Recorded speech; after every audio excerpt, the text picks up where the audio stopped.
యోహాను రాసిన మొదటి పత్రిక 3వ అధ్యాయము 7వ వచనం నుంచి 3వ అధ్యాయము 7వ వచనం నుంచి చిన్నపిల్లలారా, ఎవనిని మిమ్మును మోసపరచనీయకుడి. ఆయన నీతిమంతుడై ఉన్నట్టు నీతిని జరిగించు ప్రతివాడును నీతిమంతుడు. చిన్నపిల్లలారా అని పిలుస్తున్న దేవుడు విశ్వాసులకి ఈ మాట రాస్తున్నమాట. ప్రతి ఒక్క విశ్వాసికి, నాకు, నీకు, వినే ప్రతి ఒక్కరికి, ఈ మాటలు వినే ప్రతి ఒక్కరికి దేవుడు ఏం చెప్తుండే ఇక్కడ? చిన్నపిల్లలారా, ఎవనిని మిమ్మును మోసపరచనీయకుడి. ఆయన నీతిమంతుడై ఉన్నట్టు నీతిని జరిగించు ప్రతివాడును నీతిమంతుడు. మరి 8వ వచనము, అపవాది అంటే సైతాను మొదటి నుండి పాపము చేయుచున్నాడు గనక పాపము చేయువాడు అపవాది సంబంధి. ఇక్కడ దేవుడు ప్రతి ఒక్క విశ్వాసితో ఏం మాట్లాడుతానంటే,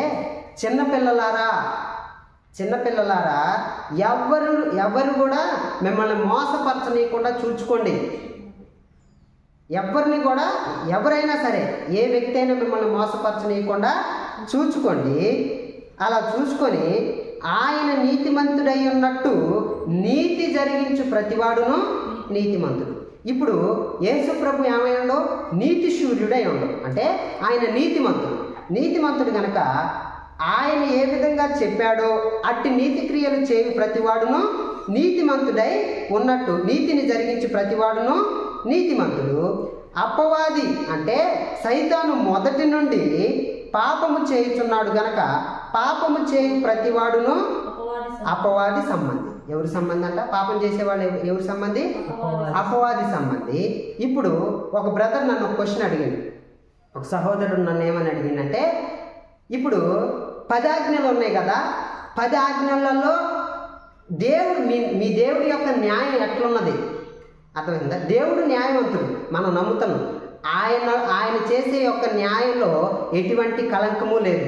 అట్టి న్యాయపరుడు ఆయన తీర్పు తీర్చిందంటే అది న్యాయమైన తీర్పు, అది మనం నమ్ముతున్నాం. అయితే ఒక బ్రదర్ నన్ను అడిగిండు, మీ దేవుడు అంటాడు. నేనంట ప్రతి ఒక్క వ్యక్తితో నేనేమంటానంటే, మీ దేవుడు మా దేవుడు అని ఉండడు బ్రదరో.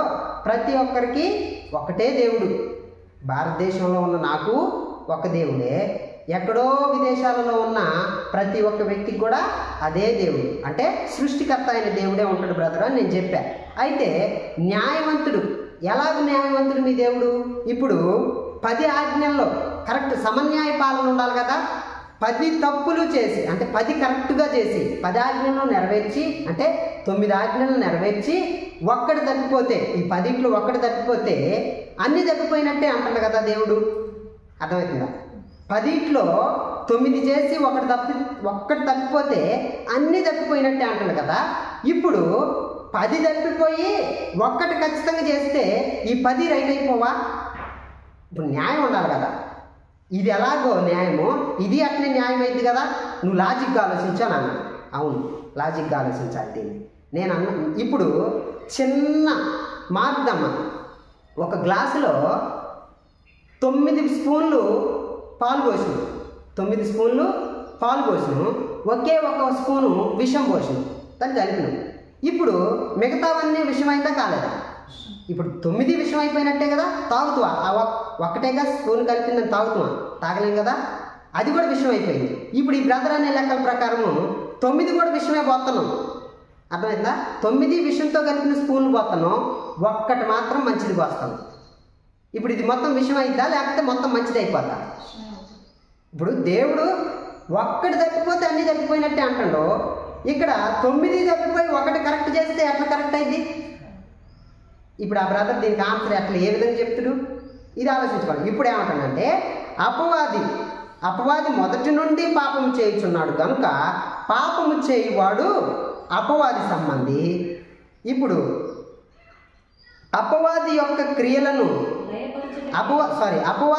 క్రియలను లయపరచుటకే దేవుని కుమారుడు ప్రత్యక్షమాయను. ఎవరి క్రియలను? అపవాది క్రియలను, సైతాను యొక్క క్రియలను లయపరచుటకే దేవుని కుమారుడు ప్రత్యక్షమైన దేవుని మూలముగా పుట్టిన ప్రతి వానిలో ఆయన బీజము నిలిచును గనుక వాడు పాపము చేయడు. వాడు దేవుని మూలముగా పుట్టినవాడు గనుక పాపము చేయజాలడు. ఇప్పుడు మనం పాపము చేసి దేవుణ్ణి తెలుసుకొని వచ్చును. అర్థమవుతుందా? ప్రతి ఒక్కరం కూడా పాపములో నుండి దేవుణ్ణి తెలుసుకొని, అరే మనం పాపంలో ఉన్న ఇంతకాలము, దేవుడు చెప్పే మార్గం వేరు, మనం నడిచే మార్గం వేరు, కాబట్టి దేవుడు ఈ విధంగా చెప్తుండు కాబట్టి దేవుడి మార్గం ఇదని చెప్పేసి మనం పాపంలో నుంచి దేవుని నీతిని అనుసరించి నడవడానికి నీతి మార్గంలోకి వచ్చినాం. ఇప్పుడు మనం పాపం చేయడానికి లేదు. ఎందుకంటే ఇక్కడ ఏమన్నట్టు మరి, వాడు పాపము చేయడట, దేవుని యొక్క బీజం అందులో నిలుచును గనుక, వానిలో నిలుచును గనుక పాపము చేయడు. వాడు దేవుని మూలముగా పుట్టినవాడు గనుక పాపము చేయజాలడు. దీనిని బట్టి ఈ యొక్క వాక్యాన్ని బట్టి దీనిని బట్టి దేవుని పిల్లలెవరో అపవాది పిల్లలెవరో తేటపడును. ఈ వాక్యాన్ని బట్టి ఏమవుతుంది? ఇప్పుడు ఇక్కడ దేవుని పిల్లలెవరో అపవాది పిల్లలెవరో ఇక్కడ తేటపడును. ఇక్కడ మళ్ళీ నీతి జరిగించని వాడు ప్రతివాడును తన సహోదరుని ప్రేమింపని ప్రతివాడును దేవుని సంబంధులు కాదు. ఇక్కడ గొప్పగా చెప్తాను. ఇక్కడ నీతి క్రియ ఏమని చెబుతానంటే, చిన్న ఎగ్జాంపుల్ ఇస్తాను దేవుడు. నీతి క్రియకు చిన్న ఎగ్జాంపుల్ ఏమిస్తానంటే, నీతిని జరిగించే ప్రతివాడును తన సహోదరుని ప్రేమింపని ప్రతివాడును దేవుని సంబంధులు కాదు. నీతిని జరిగించాలంటే ముందుగా నీ సహోదరుని ప్రేమించాలి. నీ సహోదరుడు ఎవరు? నీ పొరుగువాడు, నీ పక్కన ఉన్నవాడు, నీ చుట్టుపక్కల ఉన్నవాడు. వీరిని ప్రేమించని ప్రతివాడు కూడా ఏంటంట? దేవుని పిల్లలు కాదు. ఇక్కడ కొంతమంది అడుగుతారు. ఇప్పుడు కొంతమంది వాళ్ళకు కొన్ని మతాలు ఆపాదించుకున్నారు, కానీ సర్వ సృష్టికర్త అయిన దేవుడు మతాన్ని ఎక్కడా స్థాపించలేదు. అర్థమవుతుందా? మతాన్ని ఆపాదించుకొని నడిచే కొంతమంది సహోదరులు ఉన్నారు. జైనులు, బౌద్ధులు, సిక్కులు, ఇంకేంటి ముస్లిమ్స్, హిందువులు, క్రిస్టియన్స్, వీళ్ళు కూడా ఒక మతాన్ని ఆపాదించుకున్నారు. అయితే దేవుడు వీటన్నిటికీ అతీతంగా ఉంది. ఈయన సర్వ సృష్టికర్త కదా, ఈయన వీటన్నిటికీ బిహైండ్, అంటే వాటికి పక్కన ఉండాలి. వీటికి సంబంధం లేదు. ఈ మతంతో దేవుడికి సంబంధం లేదు. ఈ మనుషులు ఇప్పుడు ఈ మాటలు వింటున్నా, నువ్వు ఉన్నావు కదా, నువ్వు ఏ మతానికైనా చెంది ఉండొచ్చు. నేను ఒక మతానికి చెంది ఉండొచ్చు, నువ్వు ఒక మతానికి చెంది ఉండొచ్చు, నువ్వు ఒక మతానికి చెంది ఉండొచ్చు. కానీ నిన్ను నన్ను ఎక్కడున్న ప్రతి ఒక్క మనిషినైనా దేవుడు కదా క్రియేట్ చేసింది. ఇవి మానవులు కల్పితం. మతాలన్నీ ఏంటి? మానవుల యొక్క కల్పితం. మనుషులు సృష్టించుకున్న మతాలు ఇవన్నీ. కానీ ఈ సర్వాన్ని సృష్టించింది, ఈ భూమిని, ఆకాశాన్ని, సమస్తాన్ని సృష్టించింది ఎవరు? దేవుడు. ఈయన మతాన్ని సృష్టించరా. కాబట్టి ఈయన ఏమంటాడంటే, ఇది దేవుడు చెప్పేది ఏంటంటే, నా పిల్లలైన వారు నన్ను తెలుసుకొని ఉంటారు, సృష్టికర్త అయిన నన్ను తెలుసుకొని ఉంటారు. వాళ్ళకి మతాలకు సంబంధం లేనే లేదు. మతాలకు సంబంధం లేనప్పుడు ఏమైందంటే, నువ్వు ఒకలా జైనుడు అయి ఉండొచ్చు, సిక్కు అయి ఉండొచ్చు, ముస్లిం అయి ఉండొచ్చు, హైందవ సహోదరుడు అయి ఉండొచ్చు, క్రిస్టియన్ సహోదరుడు అయి ఉండొచ్చు. నువ్వు కానీ నిన్ను ప్రేమించలేదనుకో నేను. అర్థమవుతుందా? నిన్ను మనిషిగా చూడలేదనుకో నేను. నేను ఎవరి సంబంధిని? అపవాది సంబంధి. నేను ఎవరి సంబంధిని? సైతాను సంబంధిని. ఇక్కడ స్పష్టంగా చెబుతుంది దేవుని వాక్యం. నీ సహోదరుని ప్రేమించని ప్రతివాడును, అంటే తన సహోదరుని ప్రేమించని ప్రతివాడును దేవుని సంబంధులు కాదు. మనం ఒకరినొకడు ప్రేమింపవలనన్నది మొదటి నుండి మీరు వినిన వర్తమానమే కదా. ఇది దేవుడు ఫస్ట్ నుంచి చెప్పిన వర్తమానమే కదా. ప్రతి ఒక్కడు మీ పొరుగువారిని ప్రేమింపవలను అనేదే దేవుని యొక్క ఆజ్ఞ. ఇలాగా మళ్ళీ 12వ వచనం, మనము కయీను వంటి వారమై ఉండరాదు. వాడు దుష్టుని సంబంధి అయి తన సహోదరుని చంపెను. వాడు అతన్ని ఎందుకు చంపెను? తన క్రియలు చెడ్డవియు తన సహోదరుని క్రియలు నీతి గలవైనై ఉండెను గనుకనే కదా. తన సహోదరుడు నీతిమంతుడై ఉండి దేవునికి అంటే దేవుని చిత్తం నాలో నెరవేర్చాలి ప్రభు, ఆయనకి ప్రార్థన చేసుకుంటూ తగ్గించుకొని, తనను తాను తగ్గించుకొని దేవునికి ప్రథమ స్థానం ఇచ్చి ఆయన ఏం చేస్తాడు? గడగడ వణుకుచు దేవుని సన్నిధిలో ఆనందిస్తాడు. ఎవరు? హేబేలు. హేబేలు దేవునికి భయభక్తులు గల వ్యక్తి హేబేలు. ఇప్పుడు కయ్యను ఎవరంట? ఇప్పుడు కయ్యను ఇక్కడ మళ్ళీ చెబుతాను. మనము కయ్యను వంటి వారమై ఉండరాదు. ఎందుకు ఉండరాదు? వాడు దుష్టుని సంబంధి అయి తన సహోదరుని చంపెను. మనుషుల్ని చంపే ప్రతివాడు ఏ స్వభావం కలిగి ఉండి? ఇప్పుడు కయ్యను స్వభావం అంటే సైతాను సంబంధి అయి ఉన్నాడు. నీ సహోదరుని నువ్వు కొట్టావే అనుకో, నీ సహోదరుని నువ్వు తిట్టావే అనుకో, చెప్తున్నా నేను, దేవుని వాక్యం ఇదే చెప్తుంది. నీ సహోదరుని అంటే నీ పొరుగువాడు, వాడు ఏ మతానికైనా చెందని, సర్వ సృష్టికర్త అయిన దేవుడు ఈ మాట చెప్తుండు. నీ పొరుగు వారిని, నీ సహోదరుని ప్రేమింపని ప్రతి వాడును దేవుని సంబంధి కానే కాదు. ఇక్కడ అదే చెప్తుంది. మనము కయ్యను వంటి వారమై ఉండరాదు. వాడు దుష్టుని సంబంధి అయి తన సహోదరుని చంపెను. వాడు అతన్ని ఎందుకు చంపెను? ఎందుకు చంపిండు వాడు? ఒక వ్యక్తిని నువ్వు ఎందుకు కొడుతున్నావు? ఒక వ్యక్తిని నువ్వు ఎందుకు దూషిస్తున్నావు? నీ పొరుగు వారిని నువ్వు ఎందుకు దూషిస్తున్నావు? అర్థమవుతుందా? నువ్వు ఇప్పుడు దుష్టుడి సంబంధి గనుకనే నీ సహోదరుని నువ్వు ఏం చేస్తున్నావు? తిడుతున్నావు. నీ పొరుగు వారిని నువ్వు తిడుతున్నావు. వాడు ఆ మతానికి చెందినవాడు, వాడు ఆ కులానికి చెందినవాడు, వాడు ఆ ప్రాంతానికి చెందినవాడు, వాడు ఆ రంగుకు చెందినవాడు అని చెప్పి నీలో ఈ స్వభావం ఉన్నదే, నీ లోపల ఇదే సంబంధి, అపవాది సంబంధి. నువ్వు దేవుని సంబంధి కానే కాదు. సరే, నువ్వేదన్నా ఒక మతానికి ఆపాదించుకోవచ్చు, నువ్వు ఒక దేవుని పూజిస్తుండొచ్చు. ఆయన ఏం చెప్తుండో? ఆయన ఎవరు?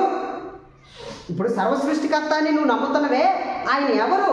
ఆయన ఏం చెప్తుండో అదే చెప్తుండు ఇక్కడ. దేవుడు అంట, నువ్వు నీ సహోదరుని ప్రేమింపని వాడువైతే అట్టి ప్రతివాడు, ప్రేమించని ప్రతివాడును దేవుని సంబంధులు కాదు.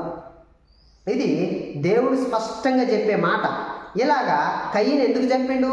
ఆయన క్రియలు చెడ్డవై ఉన్నందున, నీ సహోదరి క్రియలు నీతి గలవై ఉన్నందున చంపిండంట. ఇప్పుడు నీ పక్కనున్న ఏ మతానికి చెందిన వ్యక్తి అయినా సరే, ఆ వ్యక్తి క్రియలు నీతి గలవై ఉంటే ఆయన దేవుని సంబంధి. అర్థమైందా? నీతి గలవాడై ఉండాలంటే అసలు నీతిమంతుడి దగ్గరికి రావాలి కదా. నీతిమంతుడు ఎవరు? దేవుడు ఒక్కడే. ఆ దేవుడు ఎవరు? యేసు ప్రభు. యేసు ప్రభు అంటే పేరుకి అర్థం ఏంటి? రక్షకుడు. ఆయన పేరుకి అర్థం ఏంటి? రక్షకుడు. పాత నిబంధన కాలంలో హిబ్రూ భాషలో కానీ అరామిక్ భాషల్లో ఉన్న కాలంలో దేవుని యేసు ప్రభు పేరు ఏంటంటే యెహోషువా. ఏంటిది? యెహోషువా. యెహోషువా అంటే దేవుని యొక్క రక్షణ అని అర్థం. యెహోషువా అనే పదానికి ఇంకో పదం ఏంటంటే యెహోవా. యెహోవా అంటే, యెహోవా అనే పదానికి అర్థం ఏంటంటే నేను ఉన్నవాడను. అదే ఆయన పేరు, నేను ఉన్నవాడను. ఉన్నవాడై ఉన్న దేవుణ్ణి మనం ఆరాధిస్తున్నాం. ఆయన్ని యెహోషువా అంటే అర్థం ఏంటి? యెహోవా యొక్క రక్షణ. యెహోవా యొక్క రక్షణ. ఈ రక్షణ యేసు ప్రభు అన్నమాట. యెహోషువా అనే పేరు భాషాంతరము తర్జుమా చేస్తూ ఇంగ్లీష్లోకి వచ్చేసరికి ఏమైంది? జీసస్ అనే పేరు వచ్చింది. జీసస్ నుంచి తెలుగులోకి దాన్ని తర్జుమా చేస్తే యేసు అనే పేరు వచ్చింది. అర్థమైందా? ఇమ్మానుయేలు అనే పేరు, దానికి అర్థం ఏంటి? భాషాంతరము దేవుడు మనకు తోడు. దేవుడు మనకు తోడై ఉన్నాడంటే దానికి అర్థం ఏంటి? దేవుని యొక్క రక్షణ. యెహోవా యొక్క రక్షణ అంటే యెహోషువా అంటే యేసు ప్రభువు. యేసు ప్రభు అంటే రక్షకుడు అని అర్థము. క్రీస్తు ఈయనకి బిరుదు, అంటే దేవుని చేత అభిషేకించబడిన వాడు, అభిషక్తుడు అని అర్థం. ఇది యేసు ప్రభు యొక్క పేరుకి వెనకమాలున్న అర్థం. యేసు అనే పేరుకి అర్థం ఏంటి? మానవుల యొక్క రక్షకుడు. రక్షకుడు అనే పేరే యేసు ప్రభు యొక్క పేరు. ఈయన దగ్గరికి రావాలి కదా ప్రతి ఒక్క మనిషి. సృష్టికర్త అయిన దేవుడి దగ్గరికి రావాలి కదా. అంటే యెహోవా అంటే సృష్టికర్త. ఆయన మాటే ఈయన యేసు ప్రభు. వాక్యమే యేసు ప్రభు. ఆయనే శరీరధారి అయి వచ్చినట్టు యోహాను సువార్త 1వ అధ్యాయం నుంచి మీరు చదువుకుంటే స్పష్టంగా ఉంటుంది. ఆయన దేవుని వాక్యమై ఈ భూమి మీదకి అడుగుపెట్టిండు అనమాట. ఆయన చెప్పే మాటలే. ఆయన నీతిమంతుడు గనక నీతి క్రియలు చేయు ప్రతివాడును ఆయన సంబంధి, దేవుని యొక్క కుమారులు. వాళ్ళు ఏ మతానికి చెందిన వాళ్ళైనా సరే, వాళ్ళ మతాలు వాళ్ళు ఆపాదించుకున్నారు. దేవుడికి మతానికి సంబంధం లేదు. ఎందుకు లేదు అనేది మనం చూసుకుంటే మత్తయి సువార్త మత్తయి సువార్త. మతం మానవ కల్పితం అని నేను ఎందుకు చెప్తున్నా అంటే మత్తయి సువార్త 23వ అధ్యాయము 15వ వచనం. అయ్యో వేషధారులైన శాస్త్రులారా, పరిసయ్యులారా, ఒకరిని మీ మతములో కలుపుకొనుటకు మీరు సముద్రమును భూమిని చుట్టి వచ్చెదరు. అతడు కలిసినప్పుడు అతన్ని మీకంటే రెండంతలు నరకపాత్రులుగా చేయరు. ఈ మాట చెప్పేది ఎవరు? సాక్షాత్తు మానవుల రక్షకుడైన యేసు ప్రభు చెప్పే మాట. ఏమని చెప్తుండో, అయ్యో వేషధారులైన శాస్త్రులారా, పరిసయ్యులారా, ఒక్కని మీ మతములో కలుపుకొనుటకు. ఈ మతాలు మార్చుకునే వాళ్ళందరూ ఎవరన్నమాట? ఇప్పుడు ఇక్కడ శాస్త్రులు, వేషధారులు, శాస్త్రులు, పరిసయ్యులు, ఒక్కని మీ మతములో కలుపుకొనుటకు మీరు సముద్రమును భూమిని చుట్టి వచ్చెదరు. అతడు కలిసినప్పుడు, మీ మతంలో అతడు కలిసినప్పుడు అతనిని మీకంటే రెండంతల నరకపాత్రులుగా చేయదు.